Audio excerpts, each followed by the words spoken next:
A very good morning to one and all present here on this bright, blessed morning. We have all gathered here for the second session of the 5th centenary year celebration.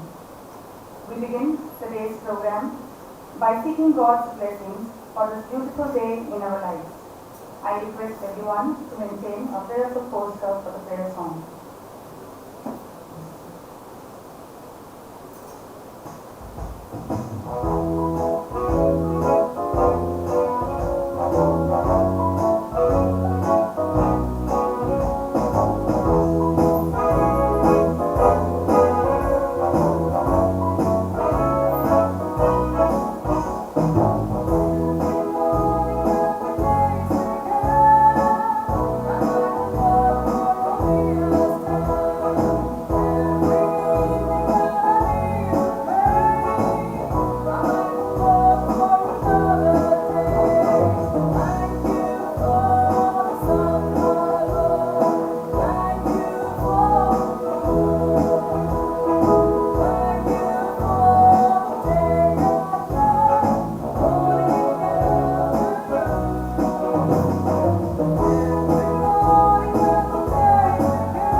We now have the Xavier's anthem.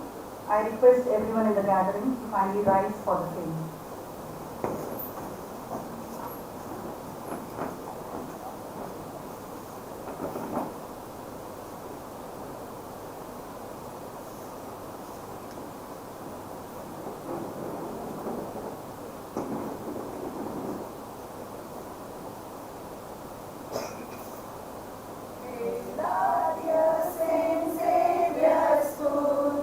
Shout till the rafters ring. Sing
a few thoughts on the purpose of Jesuit education. Ignatius is a perfect model and mentor for the modern teachers. History gladly tells us that from 1528 to 1535, Saint Ignatius was in the parish university to pursue his own formation. The parish university was heavily influenced by humanistic thoughts. According to humanistic thought, every individual is precious and unique. Individual uniqueness, dignity, and freedom must be respected and promoted. The goal of a teacher is supposed to bring out the uniqueness, beauty, freedom in individuals. Obviously, therefore, the university formation through Saint Ignatius was a great gift. He gradually discovers himself and also discovers the beautiful formula of his companions to form, shape, mold, train others for God and fellow human beings. The purpose of Jesuit education is to bring out the hidden potentials in those who are in our institutes. In our own situation, we constantly talk of the holistic approach or wholeness, assuring them of integral growth. In a way to achieve that, just like Saint Ignatius, today's teachers have to do the following. Teachers should journey with them in their success and failures. Teachers should accompany them at all the important turns and decisions.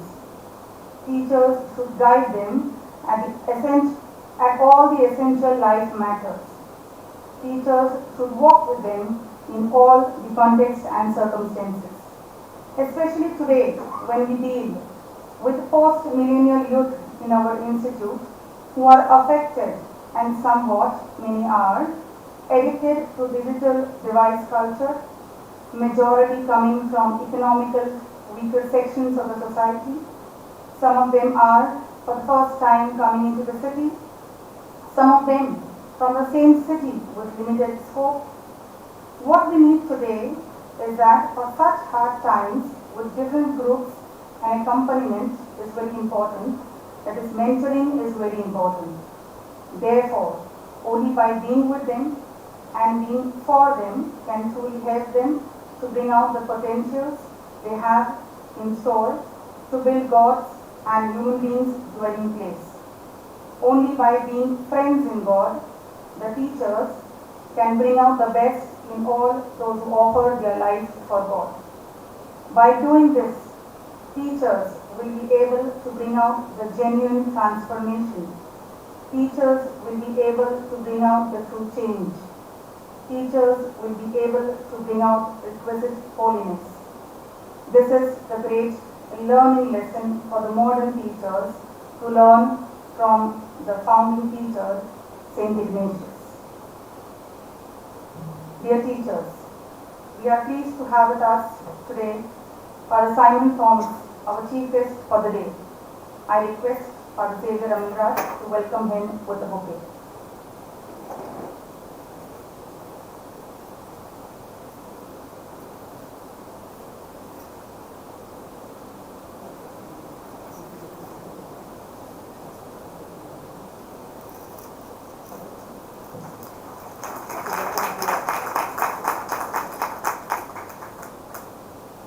As a sign of our gratitude for his presence here, we present him with a memento, and to do so, I call upon Mr. Vinod and Mr. Rajiv Choksi.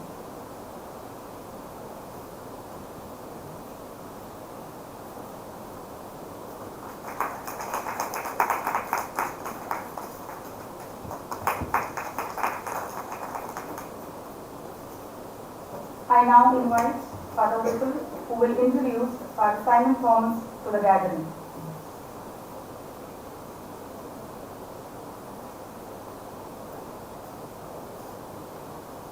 Respected Father Xavier, the principal of the school, Lakshmi ma'am, today's speaker, Father Simon, and my dear teachers. It's my privilege and honor to introduce the magnificent personality and Jesuit priest, Father Simon Thomas, to you all. He is very loving, caring, and committed person. He loves reading scripture, that is Bible. He was born in Kerala but brought up in Gujarat. He is a former student. He is a former student of our school. He completed his 11th and 12th from here in the year 1996 to 1998. And I hope some teachers might be knowing him. After completing his graduation in commerce, he joined the Society of Jesus and became a Jesuit priest. He completed his biblical study from Rome. He has gained the mastery over Hebrew and Latin languages. He is a simple and intelligent person. He was offered scholarship to pursue his doctorate study in Rome and asked to teach there in Biblical University. But Gujarat province was in dire need of his service, so he was called back. At present, he is working in Vadodara, recruiting, encouraging and accompanying young boys for the Society of Jesus. It is hard, tough and challenging work he is doing. We assure our prayers for Simon for your ministry. અને આજે father સાઇમનને અહીંયા stage ઉપર જોઉં છું ત્યારે મને એમની એક વાત યાદ આવે છે કે જ્યારે પણ મને મળે છે અથવા તો આ સ્કૂલમાં આવે છે તો સ્કૂલની સામે જોવે અને મને એક વાક્ય અચૂક અને અવશ્ય કહેતા કે father Vipul you know I am a student of one of the best school in Ahmedabad. આજે ફાધર સાઇમન તમને હું સ્ટેજ ઉપર જોઉં છું ત્યારે મને એક વાક્યની ઈચ્છા થાય છે કે we are proud to have one of the best students of this school as a Jesuit sitting over here in front of us. So we are proud of you, Father, and we love you to have you here. Father Simon, પ્રભુ સેવામાં તમે હંમેશા આગળ વધતા રહો, પ્રગતિ પામતા રહો અને પ્રભુ સેવાની તમે એક જિંદા મિસાલ બનો એવી અમારા સર્વની શુભકામના અને પ્રાર્થના. Thank you.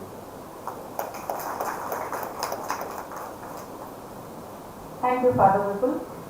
I would now invite Father Simon Thomas to address the gathering.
Once again, I am late, as usual. I used to be when I was a student of this school. Coming all the way from Sabarmati till here, it used to take almost 1.5 hours. So sometimes I used to get late, and I used to always be scared of getting that red card. I suppose it is still there. Pink card. Yeah. But Father Xavier was very generous, always very cheerful and smiling. So he forgave many of us. He knew our concerns. So it's my honor to stand before you in this prestigious seat of learning. I'm really getting goosebumps to be back in my alma mater. But at the same time, I'm nervous too because I'm standing in front of the teachers of my alma mater. The teachers may have changed, but the alma mater remains the same, and also the striving for excellence of this prestigious institute remains. You must have seen this beautiful map. I just got it yesterday from the Facebook. Very beautifully written. People who say there can never be heaven on this earth haven't been here, and that is the area of St. Xavier's Loyola Hall. And I 100% vouch for whoever has written this. I'm also in touch with some of my classmates, and they are all spread all across the world, excelling in their profession. And time and again, many of them have repeatedly told me, Simon, more than calling myself as an alumnus of IIM or IIT or HL College or even St. Xavier's College or some foreign university such as the Massachusetts Institute, etc., I take pride in calling myself as an alumnus of Loyola, because it is there that the foundation of my life was laid. And another one said, it is in Loyola that I learned the values of my life. And I would say, it is in Loyola that I saw the compassionate attitude of the fathers and teachers, and I wanted to be like them, and thus I joined them in the Jesuit order. I had great teachers who instilled in us the seed to strive for excellence. But what I was deeply touched was their compassionate attitude towards us.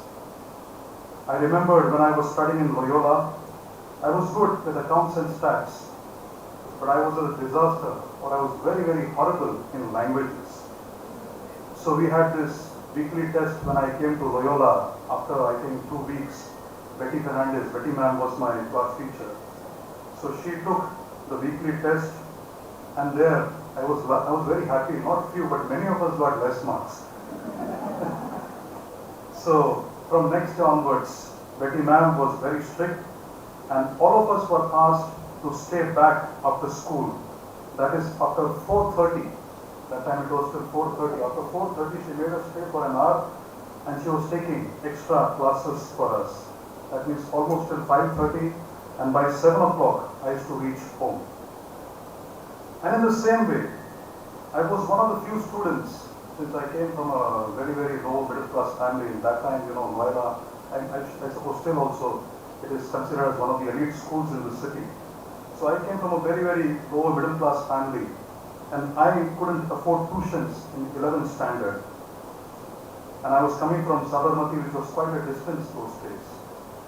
And our accounts and stats teacher, I remember Harsh Sharma sir and Jha sir, and even Kothari sir, they were very generous to forego their free times, their recess times, to explain to us the sums, the solutions that we found it difficult to understand. Dear teachers, these are the few moments that I still very vividly remember, more than remembering how much percentage I got in my studies or how I was in the games. The compassionate attitude of the teacher won my day, and I wanted to be like them. Though my order didn't allow me to be a teacher, which I really, really wanted to be, but I am at least happy that I am a priest, and I belong to this great order of Jesuits who have played a very vital role in the history of the world.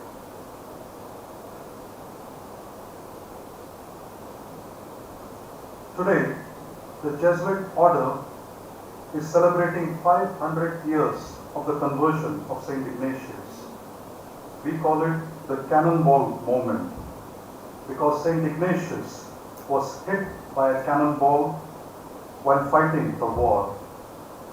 That cannonball, that tough injury that St. Ignatius went through, instead of discouraging him that you can no more fight, you are useless, you are good for nothing, instead of all these negative attitudes, it became a foundation for a new life for God, a new life in service of the others. And instead of thinking that he is a useless man, St. Ignatius realizes that he is a precious child of God.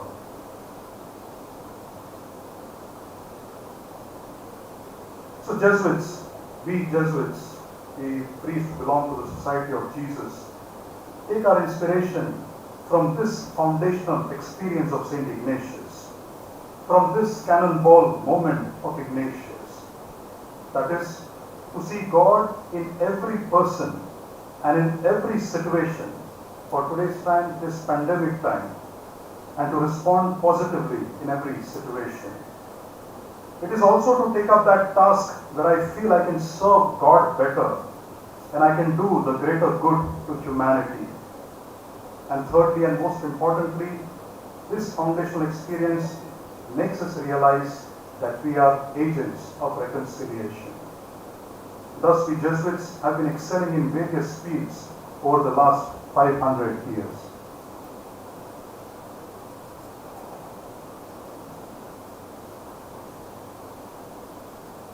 So, we Jesuits have been excelling in various fields all over the world. And a few of them I've just mentioned in the slides. The first is two Jesuits in our first court in 1579, Rudolf Aquaviva and Francesco Henriquez. So these two Jesuits were that time counseling Akbar, especially with regard to the religion of Christianity. And also at that time, spiritual advisors, Jesuits were also spiritual advisors to many rulers in Europe in the last 500 years. And many a times they also influenced the policy making of the rulers.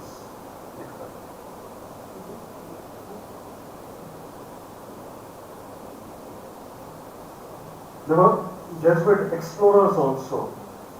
For example, there was Matteo Ricci, who did the discovery of the Silk Way, the route to China from Europe.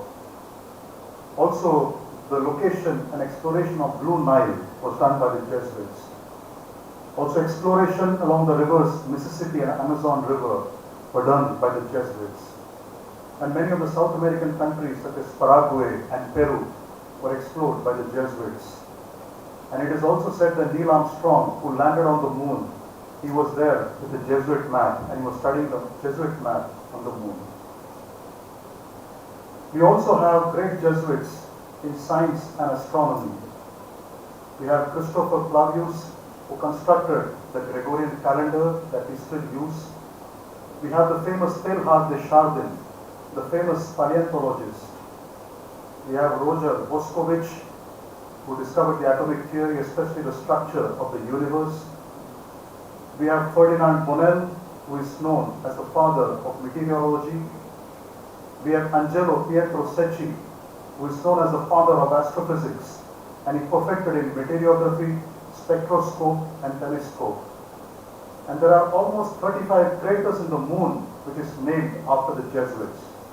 Also there are 4 asteroids named after Jesuit astronomers. And this is one of the latest achievements that we have in the field of science. The photo whom you see is Father Ignatius Sabarimutu. He has been identified as one of the top 1% scientists in biology. So these are the great achievements that we did in the field of science and astronomy. We have Jesuit contribution in the fine arts and linguistics in the Europe and also in other parts of the world. In the early 15th century and the 16th century, there was a great promotion of arts and architecture, painting, sculpture, music, theatre, dance and poetry as part of educational curriculum. And I'm sure you see all this all-round development even in this school. Not only emphasis is given to the academics, but also various other fields. In our time, it used to be Odyssey, which was introduced by Father Morando, and I also took part in that. And I'm sure, I suppose it is still going on. So that is one of the initiatives that Father Morando took in the whole of Ahmedabad. Also in the same way, we are champions of the Baroque architecture. In Rome, this picture that you see is a Baroque architecture, and this church is the Church of Jesus, Church of the Name of Jesus. There were also dictionaries and lexicons in the native languages in North America, which was done by the Jesuits. And one of the famous English poets that mainly our English teachers will know is Gerard Manley Hopkins, who was also a Jesuit. The Jesuit contribution in fine art and linguistics from the point of view of India. And we see that, especially the Northeast Indian languages, the Roman script was introduced by the Jesuits. Father Camille Boulke from Belgium, he was honored with Padma Bhushan for his contribution in Hindi language, especially the Hindi-English Shabdakosh. Henry Heras, a Spaniard, was an archaeologist and historian, and he was expert in Mohenjo-daro and Harappa and the Indus Valley civilization. We have Thomas Stephens from England, who mastered the language Konkani, and he wrote in Roman script the language of Konkani. And the picture that you see is of Father Carlos Gonzalez Valle, a Spaniard who belonged to Gujarat province. He did a great contribution in the field of Gujarati literature. He was also the recipient of numerous awards for his great contribution, and recently the government of India honored him with Padma Bhushan. And we also have Robert De Nobili and Besky, who contributed greatly in the Tamil language. And finally, we have Jerome D'Souza, who was very, very instrumental in framing the laws, especially with regards to the minority rights in the Constitution. So you see most of them, in fact, 99% of them except Jerome D'Souza, everybody is a foreigner who came to India and they just got into the culture of our country. They respected and loved our culture, and thus they did great contribution in the field of literature. And together with all these achievements, we also have Jesuits who have become victims of various controversies because of their option for the poor and the oppressed classes. And the picture that you see is of Father Stan Swami, who recently died. His service among the poor Adivasis, but he was falsely accused as having linked with the Maoists and the involvement in the Bhima Koregaon case. Falsely accused, but even in jail, he was very, very positive.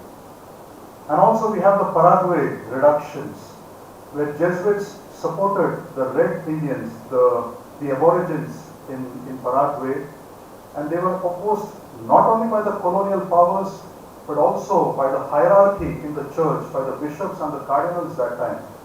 But Jesuits stood by the Paraguay aborigines, and thus many of them were martyred. If you want to see the movie with regard to this Paraguay reductions, it is a movie called The Mission.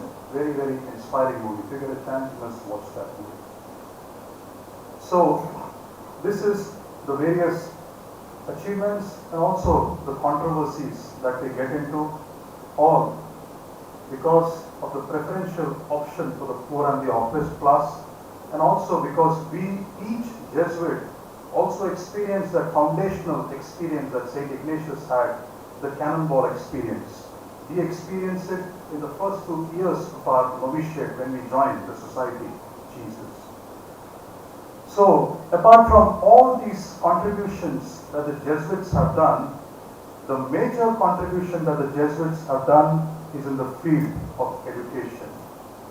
And in Europe, we know Jesuits were known as the masters of Europe. The masters of Europe. And till then, till the Jesuits came, the education was always a monopoly of the royal class, or it was also to some extent with the priestly class. But with the coming of Jesuits, education also spread among the middle class and even among the lower classes. And in today's century, for the last 50-100 years, we are also working among the Dalits and the tribals. To take the case of Gujarat province itself, where we Jesuits are working, in the cities we have only 4 schools. In Gandhinagar, Loyola, Baroda, Surat. But we have almost 14 to 15 schools in the Adivasi areas, and today we can proudly say that in all those tribal areas where we have started our schools for the poor and the marginalized, we have many engineers and doctors, and we are trying to help them to be competent in their life. So, what is basically the Jesuit contribution to education? Madam had very well described what is the Jesuit education. And to it, I just like to add a few of them. Jesuit education, these are the characteristics. It is basically margins, more and more. Never be satisfied with who you are or what you do, but you must always strive for more and more. That's why it is written ad maiorem Dei gloriam, AMDG, for the greater glory of God, not for the greatest. Because if you reach the greatest, then there is no other way to work ahead, but always for the greater, a comparative degree, so that we can always strive for more and more. And we are creating men and women for and with others. So the Jesuit education is basically not, it's sure it is for my own career, to build my own career. But more than that, we are creating here men and women for and with others, especially for the poor and the marginalized people. Jesuit education is cura personalis, that is care, a personal care for every student. Every student that comes into this school should always feel at home, as I felt once upon a time. So every student should feel at home. He should not realize, he should not feel that he is from a lower class or from a high class, but every student should feel that he is a student of Loyola, and every student should be given a personal care.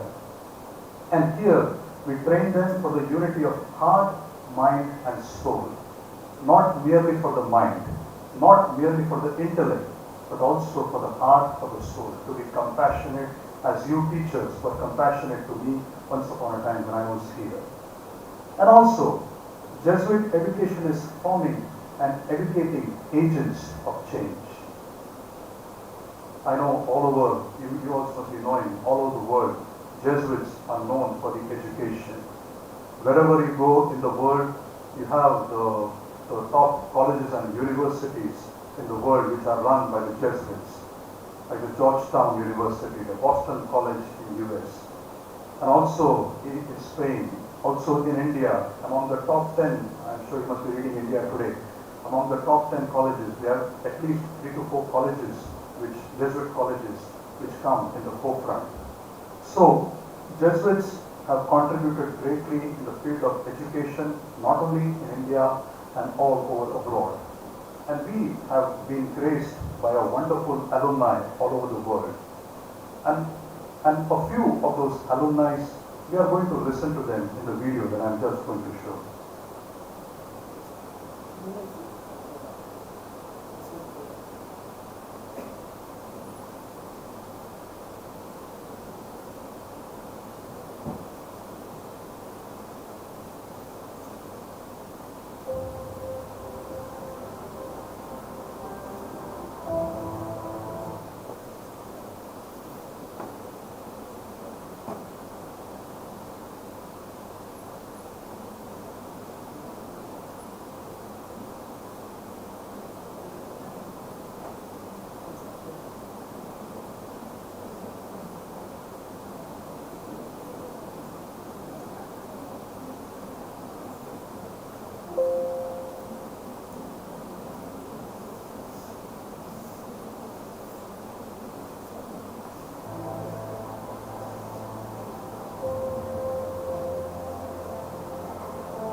I was the 100 meters national champion 11 times.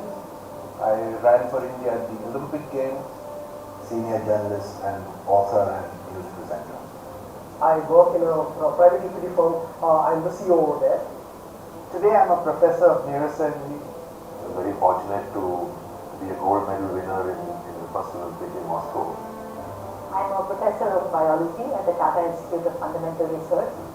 One very important thing that I did, it was setting up the tetanus wards.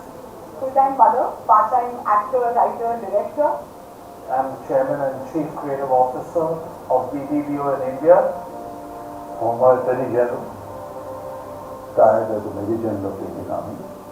I'm chairman of the Godrej Group.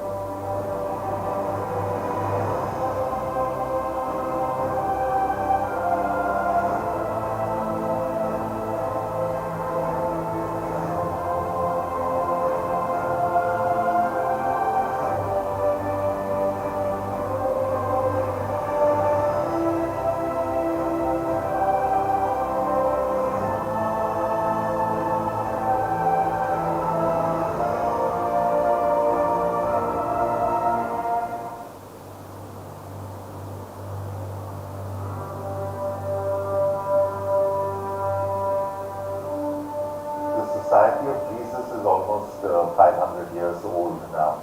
It was started by Saint Ignatius of Loyola, and he gathered a group of his colleagues in a university in Paris, and they decided to dedicate their lives to the service of God. Later on began to be called the Jesuits. And the constitution of the Society of Jesus, that was really a blueprint of what the Jesuits should be. And education very soon came as one of the major aspects of our work. He effectively laid out the vision that said education is about four things. You want to build the intellect, you want to build a well-rounded personality, you want to build social responsibility in a student, and you want to build a spiritual side. And what is special about the education, the constitution, is the fact that Jesuits would like to educate every section of human society.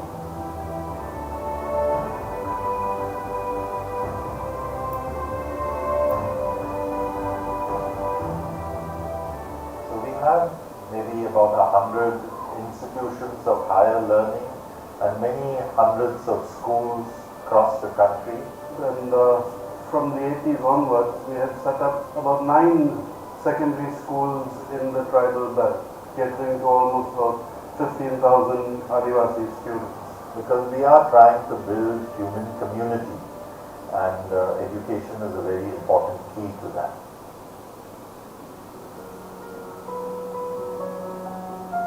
This is the day where I think I will write my final APSC exam. Right.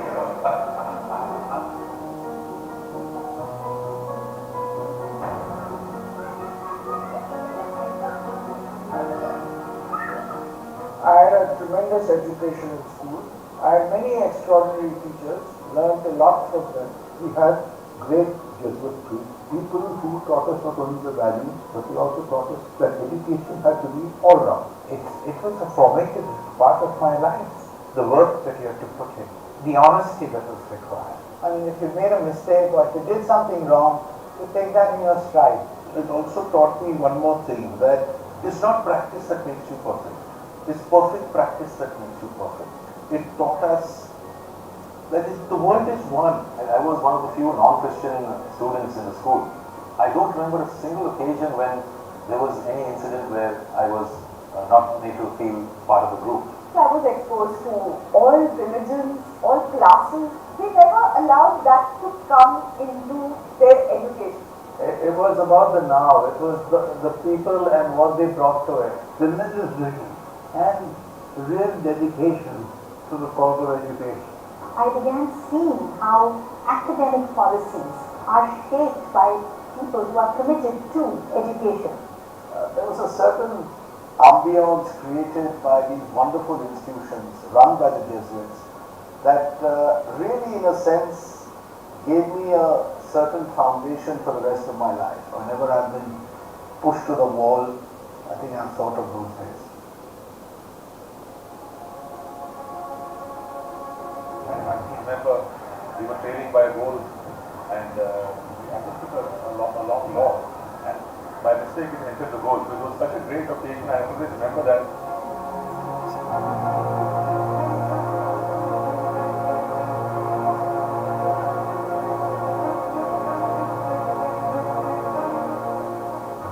The 71 war, which is India's first telephone operation. I was one of the battle casualties also. I lost my leg on a mine. I told the doctor, do something please, cut this thing off. And he said, sir, I'm sorry, I don't have anything. But then I said, go and find something. So he went. It took a long time. So I told my attachment, I said, Balbalu, where is my cookery? So he said, here it is not. I said, cut this off. So he said, Ram, why don't you wait for the argument? So then I said, give me the cookery. Then I cut off my leg. And I told him, now go and bury it. What held me in good stead was my primary education I got in school and college. Never be afraid. Never give up. Do whatever you can to the best of your ability and leave the rest to God. I own land in Bangladesh today. 1 foot by 1 foot by 1 foot.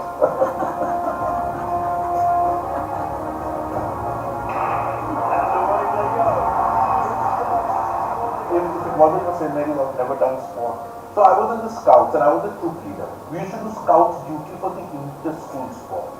Mr. Padiwala used to finalize the list himself. So and so will be with the starter, so and so will be at the finish. I didn't find my name.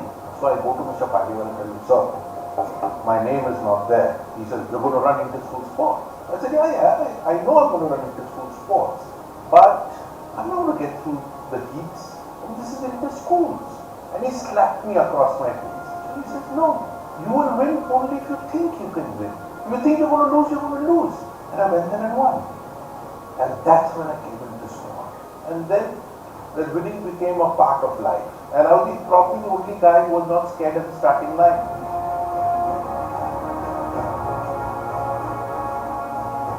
My parents realized that I was nearing the final years in school, and they felt that I should be more serious about studies. They stopped me going from training, and Father One, he met my parents and he told them, your son is a really great footballer, he has good potential. You send him for the practice, I'll ensure that he doesn't flag in his studies. I think that really turned my entire career around. That pushed me towards hockey.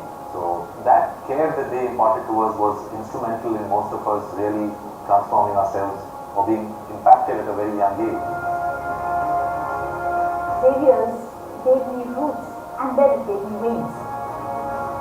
Unless I would have part of that Sangeet Mandal and that play and everything, acting wouldn't have happened to me. Something here opened it up for me. So this whole feeling of every day I can do more is the feeling I got in this college. There was a lot of emphasis on moral science, which I found quite good that I had undergone that training in ethics and discipline. Always owe them a big debt of gratitude. The influence there on me in cultivating a sense of knowing that there is nothing right and wrong. I am what I am largely because of these formative years in school, and I can't be more grateful than I ever can be as I am time. I think the Jesuits have a niche in education that is unparalleled. They're throwing out artists, sportsmen, businessmen, just the sheer variety of people who have come through the Jesuit system is astounding.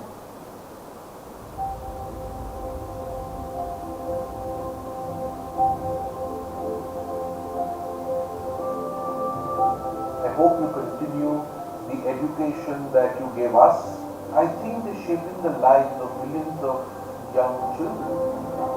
I think the Jesuits have shown infinite love. I think they should just keep doing that. If you just had a hall of fame of St. Xavierites across India, you need a stadium, and may the stadium that is full of alumni who grace this country just expand further and further to thousands and thousands of young minds who can be influenced by value-based education.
There is a great contribution that you all have been doing in the lives of many of our students, and we just hope and pray that we may continue to do this wonderful work in our lives, and may continue to create leaders as we saw these leaders which have been created.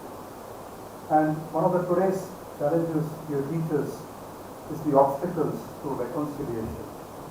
together with excelling in various fields. Today, one of the greatest obstacles is the obstacle to reconciliation.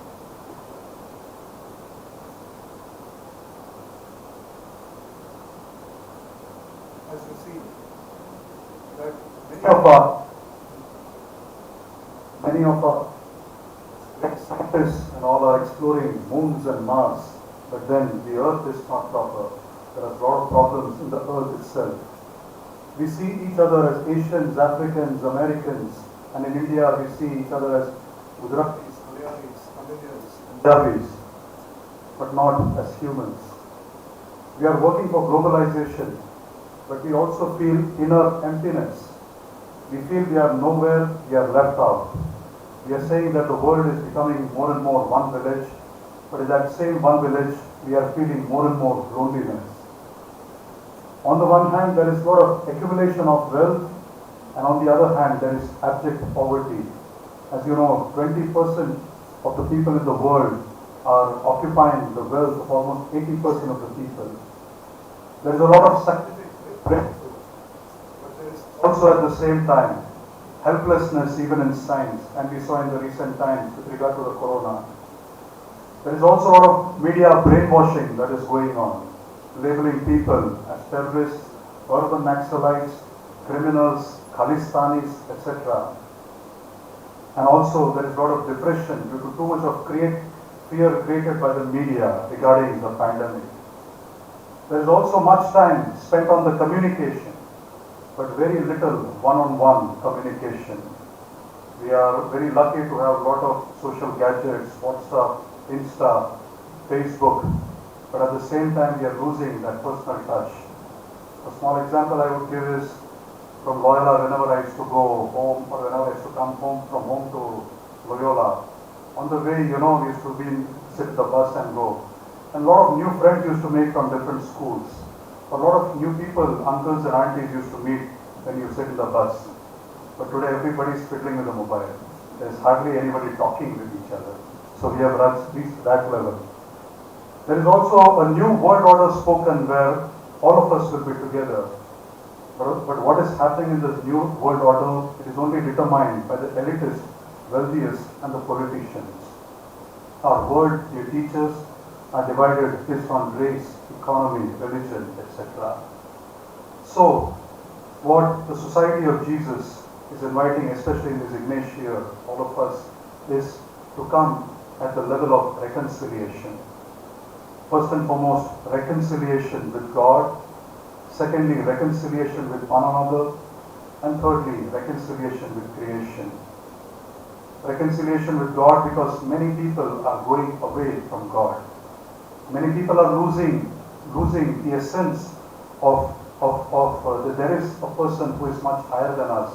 There is a person who is taking care of us. We need to bring back many of these people back to God. We need to reconcile many of these people to God. And as one of the alumnus said, that moral science is one of the most beautiful ways where we can introduce our students to God. In the same way, reconciliation with one another. As you saw in the list, we are divided by so many different ways, and we are holding on to our own ethnic group. We are holding on to our own religion, and we are considering the other religion, the other ethnic group as either bad or inferior to us. We need to reconcile, and this temple of learning is one of the most beautiful places where we can reconcile with each other, first and foremost with each other, and then with our students. And in the same way, reconciliation with creation. Everywhere there is a massacre of the environment. Because of the climate change, there is a lot of destruction of the creation. And we are invited to be protectors, to be friends of nature, so that we can reconcile. And all this reconciliation can take place when we can go through reconciliation at our own personal level. It begins with me. Though reconciliation is an enormous thing, but it starts from within. We may be only a microcosm, but the change that takes place in the microcosm impacts the macrocosms. I remember this beautiful story of a boy who was at the seashore, and there were many fish falling on the seashore from the sea. And this little boy was taking each of these fish and putting it back in the sea, putting it back in the sea. And one great intellectual came and he saw what this boy was doing. A small, a mere foolish thing. And the intellectual fellow went to show his smartness to this small little boy. Till when you will go on saving the lives of so many fishes that are going to fall? And the little boy smilingly says, I may not save all the fishes which are falling, but at least this one fish I can save. And he throws in the sea. We may not be able to change the whole world, but at least the students that are in our school, at least the children that are in our families, at least we can begin the process of reconciliation with them. And mainly reconciliation begins with awareness of the others, listening instead of talking too much, and learning from others. No one is 100% bad. A lot of problem happens. It has to happen whenever we work together. And there is always a tendency that I know everything and the other doesn't know anything. And what I say is right, the other is wrong. Fathers sometimes may be arrogant, sometimes teachers may be arrogant, so different people could be arrogant. But we need to become more and more humble. We need to learn from each other. And we also need to understand the situation from which he or she is coming. There needs to be a deep conversation, seeing the world of the others. Each of us come from a different background. Each of us have our own limitations, our own weaknesses. May we learn to see each other's weaknesses also strengths. So we need to have a conviction to become the ambassadors of harmony, and we need to breathe out hatred and breathe in peace. Reconciliation first and foremost begins with me, and then only we can have reconciliation with creation, with others, and with God. Thank you very much, dear teachers, for giving me this opportunity to stand before you. Still I'm feeling a little nervous as I come back to my alma mater and speak to my own dear teachers who have really played a very, very important role in my life. And lastly, I once again apologize for coming 30 minutes late. Thank you.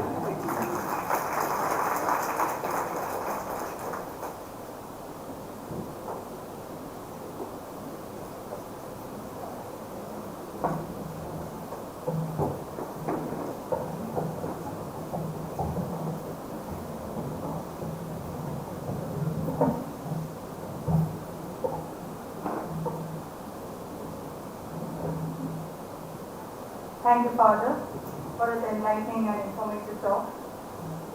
I wish and pray that Saint Ignatius may intercede for all of us, so that we may continue to work tirelessly for God's greater glory. I now call upon Mrs. Elizabeth Matthew to deliver the vote of thanks.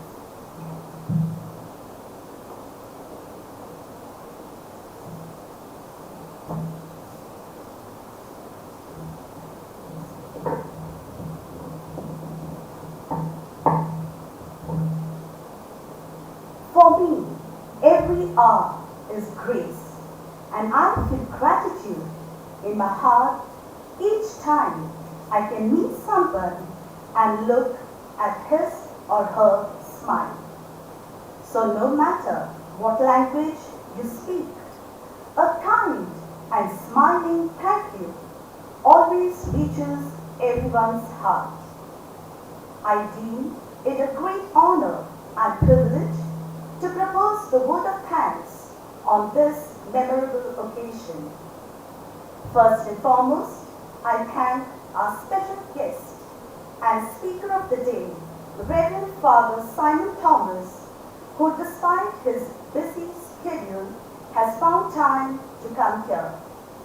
We are extremely grateful to our dear Father from the bottom of our hearts on the contribution of Jesuits in various fields of life and how to reconcile with God, one another, and creation. We would also like to extend our gratitude to the management for providing us with this wonderful platform to know more about reconciliation. It will indeed enrich us, helping us to lead a more meaningful life. Last but not the least, a sincere thank you to all the members of the Loyola Parivar for being a part of today's session. Thank you, one and all.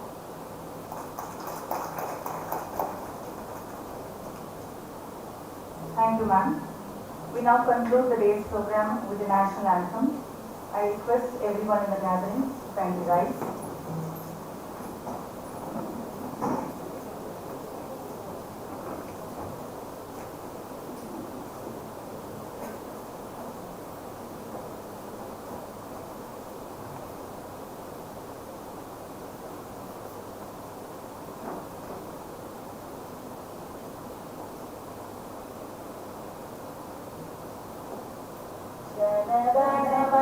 अधिनायक जय हे भारत भाग्य विधाता पंजाब सिंध गुजरात मराठा द्राविड़ उत्कल बंगा विंध्य हिमाचल यमुना गंगा उच्छल जलधि तरंगा तव शुभ नामे जागे तब शुभ आशीष मांगे गाए तब जय गाथा जन गण मंगल दायक जय हे भारत भाग्य विधाता जय हे जय हे जय हे जय जय जय जय हे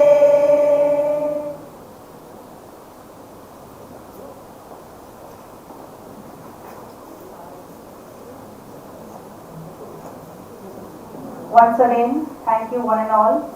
Have a blessed day ahead and God bless all of you.